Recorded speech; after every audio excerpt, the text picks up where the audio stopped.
Hi everyone, welcome back to another episode of The Gateway. And it's been a long time, about I want to say a month or two, since I've done one of these videos. So I just wanted to sit down and update you guys on what is happening with my channel and what's happening in the world of Ashes of Creation. So first thing I want to do is talk about my channel. So that way I can bring you guys up to speed. And some of you have probably already noticed the name change on my social media, Discord and whatnot. So let's talk about the name. The new brand name is I forgot my brand name. It's called the Essence Keeper. So when I was thinking of this name, I kept going back to Keeper, and Crypt Keeper was already taken, so I really couldn't do that, right? um, well, and then I kept coming back to Essence and just Essence, and I kept thinking of Evanescence and the essence of things. Like, what is the essence of Ashes? What is the essence of my channel and the core viewership of my channel? Like, what is the essence? What attracts people to my channel? And I started to take a look over the YouTube studio. So that's like the thing the creators can see, and they view all their videos. They can edit their videos or take the videos down, delete, whatever. So I started to look at all my videos, my whole catalog, and seeing where I started and where I'm at now, seeing the evolution of the channel, just was crazy to me, because we started out as stories, fan fiction, and music, and then eventually it just started to evolve organically into this series of lore. Now I love lore, and that's not a bad thing that my channel evolved like that. It's not something that I started off wanting to do, like, oh, I'm gonna start a channel just for lore. It started off just me and my husband at the time. Well, my husband now. Me and my husband just recording videos of fan fictions and just telling stories. And that's, in essence, that's what lore is. Lore is a story being told, being passed down. And so I wanted to take that feeling of my channel into the name, and I kept thinking of different. We kept thinking of different names, and nothing was like really sticking. And finally, uh, like a few weeks ago, we were going through old videos, and we came across one of the videos we did about the essence, and a sentence stood out to us, a little phrase. The essence is essence is in everything across Verra. It's in every living, every I can't even talk. The essence is in every living thing, and it it can be wielded to however, it can be manipulated to however the user needs. So we thought about that, and we're like, that's it. That's the essence, because we've essentially wielded, manipulated our channel into being something that it needed to be at the time. And again, it's happening. It needs to be lore. So, and that's what we are. We're essence keepers now. We're the essence keeper. So I want to welcome. I know that was a long explanation, but I want to welcome everybody to the channel again, or everyone who is new to the channel. Welcome. What else? Also, I have also made a huge design change in the channel as well.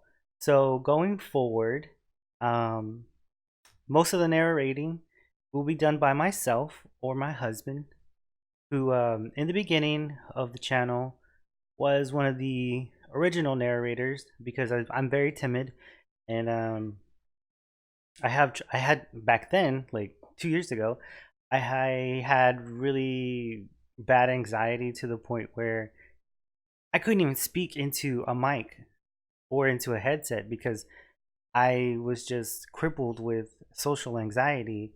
Uh, and since then, I've gotten better, uh, and I can speak publicly now, and uh, I think my pronunciation and certain ways that I read now have gotten better. I've learned to slow down a little bit, to have more confidence in myself, and it also helps that people leave comments for me on my videos, or they'll send me tweets, uh, and just give me like confidence boosters.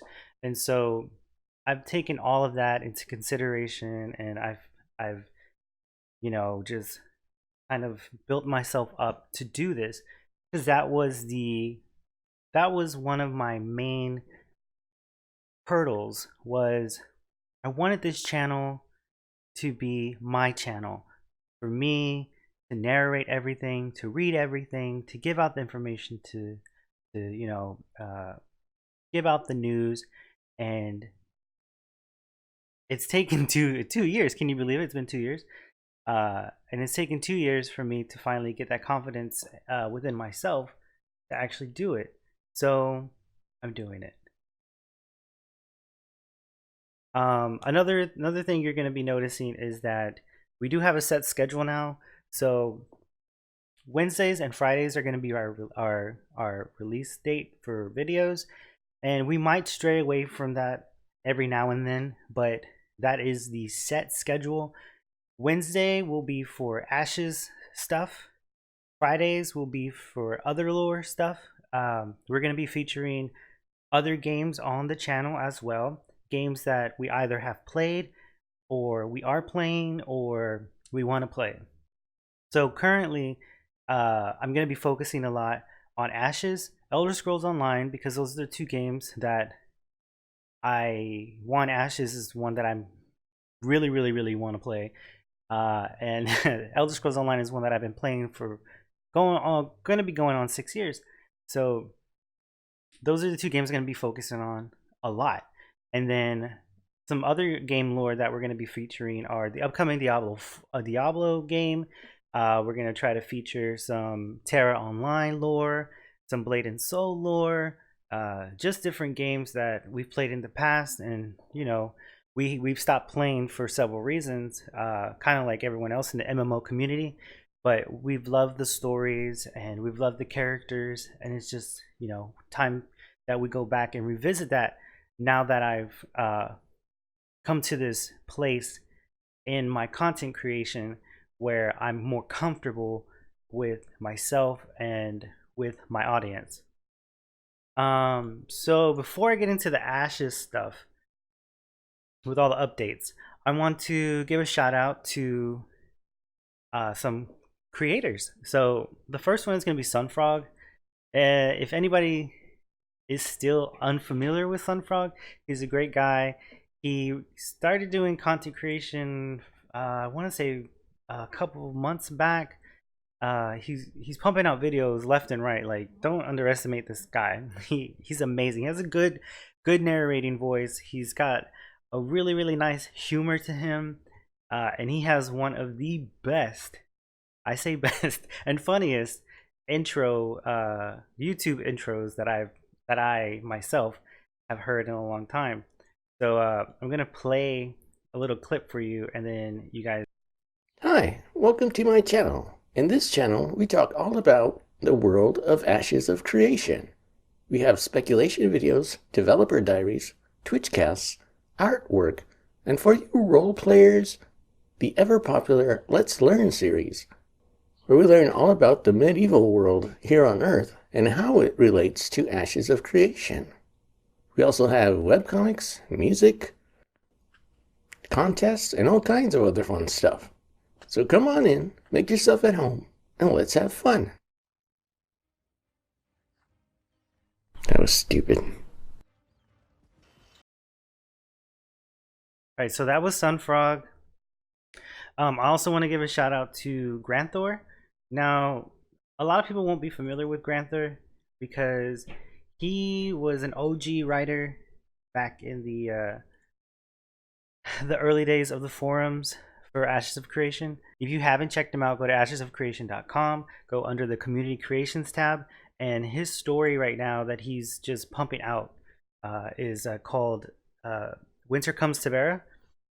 And it's amazing. Like I can't even explain it. Just you have to read it for yourself. Yeah, go support him, give him a thumbs up, leave a comment if you start reading him. He's amazing. So moving on, we're going to talk about the new November cosmetics. I won't go into depth with this because they're on the website, like I said, and you can read through all the little lore tidbits. So basically, I'll give you a rundown of who the Verdant Keeper is. So the Verdant Keeper is basically like the gardeners, the people who keep the people of Verra, or the inhabitants of Sanctus fed. When society collapsed and everyone had to flee to Sanctus, when they got to Sanctus, there was no magic. And so the people had to learn how to do everything without magic. And the Verdant Keepers in Verra, I'm assuming, were using their magic to help grow crops, feed people, just be very good stewards of wilderness. And that's where this is pulling inspiration from. Go ahead and check those out. Let me know in the comments if you're going to be collecting any of those. I know for sure I've already bought the winged pig. So yeah. And moving on, they released a video for the curse charger and some lore with it. So disclaimer, I want to let everyone know who is not familiar with the curse charger. It was a summer backer exclusive. So this mount won't be available in game.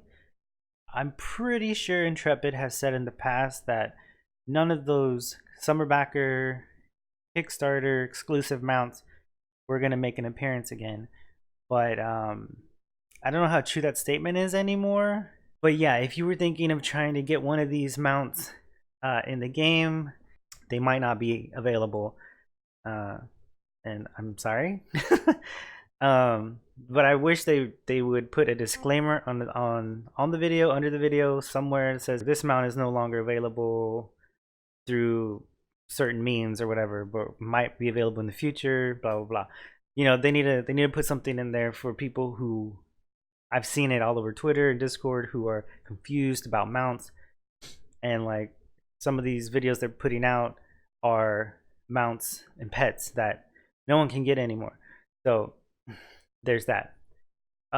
They also released a dev discussion about raiding and event difficulties. So they asked the question, what are your feelings on raid and event difficulty? What are the tuning knobs that make an event difficult while remaining fun? So as with every dev topic that they put out, there's always mixed reviews.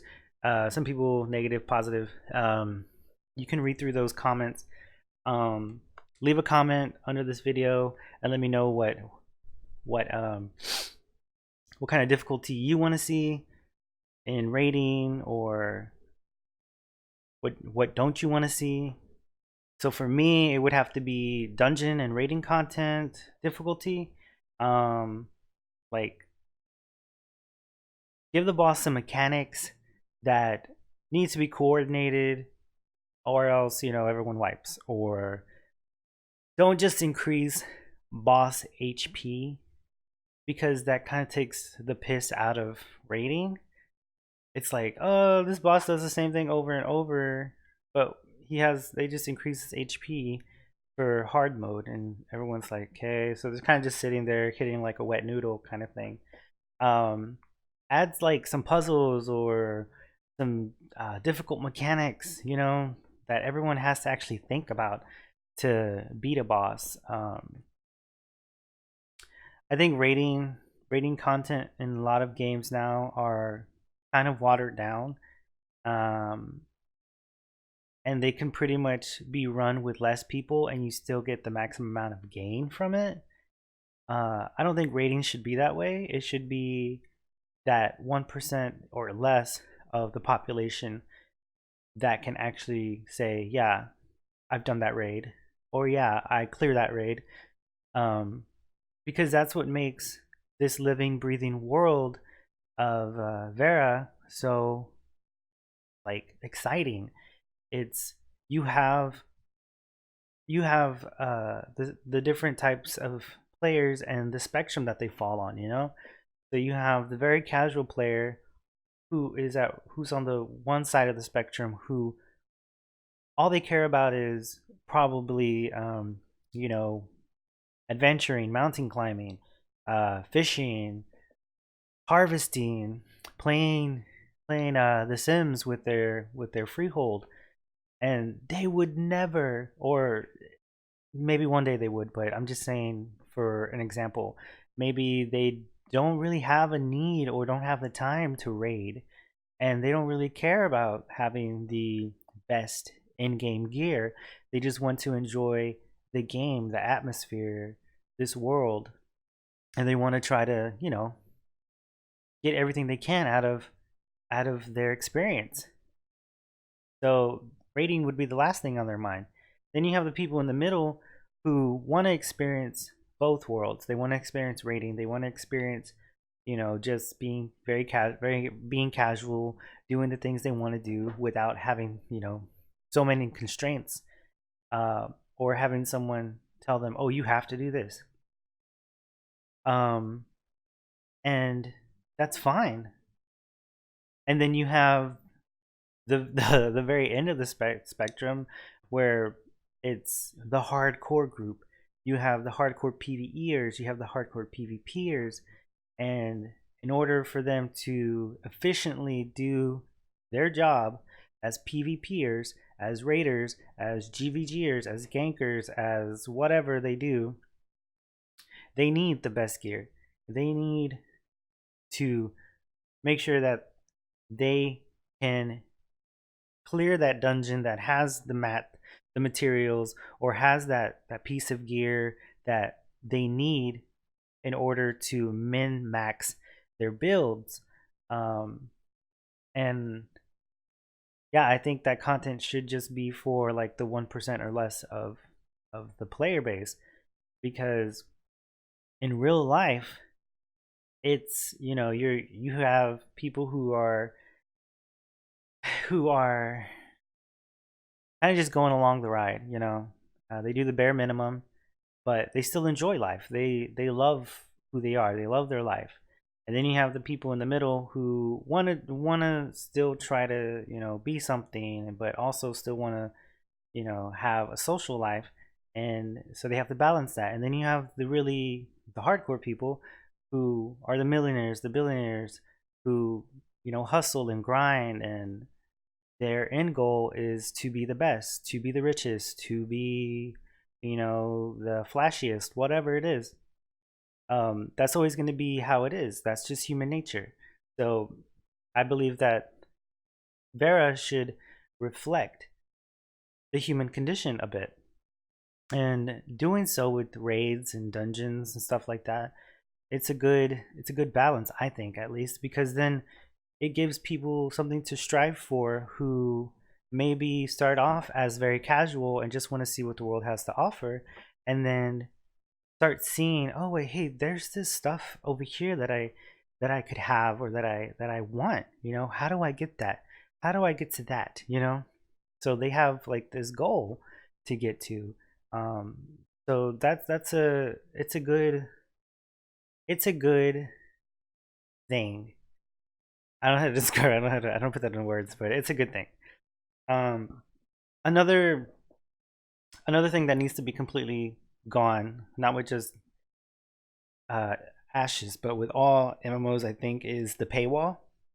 So once they start to put paywalls into um, content, it's like, oh, you can do this raid if you re up your such and such, or you give them money. That kind of kills the mood in any game, where especially if it's free to play, you're riding along, you're in for the ride, you're in for the adventure, and then all of a sudden it's like, oh, you can't progress anymore unless you pay $10 or $5 or $2 or whatever it is. And I don't know about you, but I've been duped into that before where I'm like, okay, I really like this game. I'll keep playing. Here's $5 or here's $10. And then you get to another level or something and it's like, oh, you can't progress till da da da. And then, fool me once, fool me twice, da da da. So, live and learn. That's the end of the gateway. I hope I can give out, I don't know. I hope to do another update or maybe give you some more information, but you know how I always keep these this podcast is very very unscripted, off the cuff. It's just me talking to you. Yeah. So leave me a comment. Tell me how you're feeling. I hope you're having a good day, and I'll see you again in the next one. Bye. Have a good day.